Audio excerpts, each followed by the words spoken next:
हाँ जी, अब मेरी बात हो रही है जो हम किचन में गैस सिलेंडर यूज़ करते हैं उसकी। कई बार ऐसा होता है कि हमने नया सिलेंडर लगाया तो ऐसा साल में 1-2 बार ऐसा हो जाता है। लेकिन सभी जो हाउसवाइफ़ हैं, जो किचन में काम करती हैं, उनको ये बात पता है कि हल्की-सी गैस कई बार रिसाव हो जाता है गैस का और स्मेल हो जाती है। तो कई बार क्या होता है कि जैसे हम कहीं काम में लगे हुए हैं, अपने ड्राइंग रूम में बैठे हैं या अपने गार्डन एरिया में हैं और अचानक ही हम किचन में गए और हमें ऐसे आभास हुआ कि बहुत ज़्यादा स्मेल आ रही है गैस की। तो अब उस सिचुएशन में क्या करें?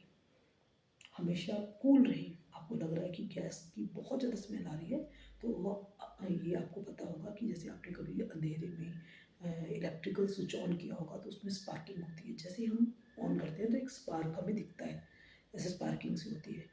तो वो सभी इलेक्ट्रिकल जो स्विच होते हैं उनमें थोड़ी-सी स्पार्किंग होती है, जो हिडन स्पार्किंग होती है।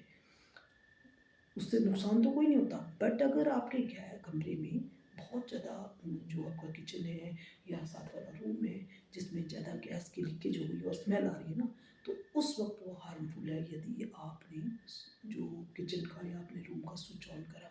इसमें क्या होता है कि कुछ गैस की मात्रा ज़्यादा लीकेज हो गई होगी और आपने ऊपर से स्विच को, जो इलेक्ट्रिकल स्विच है उसको भी छेड़ा, आपने ऑन करा, या अगर वो और पहले से ऑन है तो आप उसको ऑफ़ ना करें, और अगर वो ऑफ़ है तो उसे ऑन ना करें।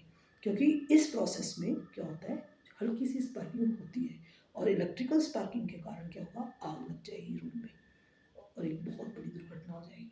तो हमेशा आप जो है, जो अपने इन रूल्स को फॉलो करते हुए सेफ्टी नॉर्म्स को अपनाएँ, और कभी भी ऐसा हो तो ख़ास करके ये चीज़ ध्यान रखें कि आप जो आपकी इलेक्ट्रिकल स्विच है या जो माचिस है, माचिस की तिल्ली है, लाइट अंधेरा है समझो और स्मेल हो गई है, लाइट चली गई है और किचन में अंधेरा था हल्का-हल्का, और आपने क्या करा, स्मेल तो आ रही है गैस के फैलने की, लेकिन आपने मोमबत्ती जलाना शुरू कर दी, तब भी आग लग जाएगी और आप बहुत बड़ी दुर्घटना का शिकार हो सकते हैं।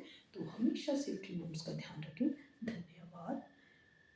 वंदे मातरम। Love you India.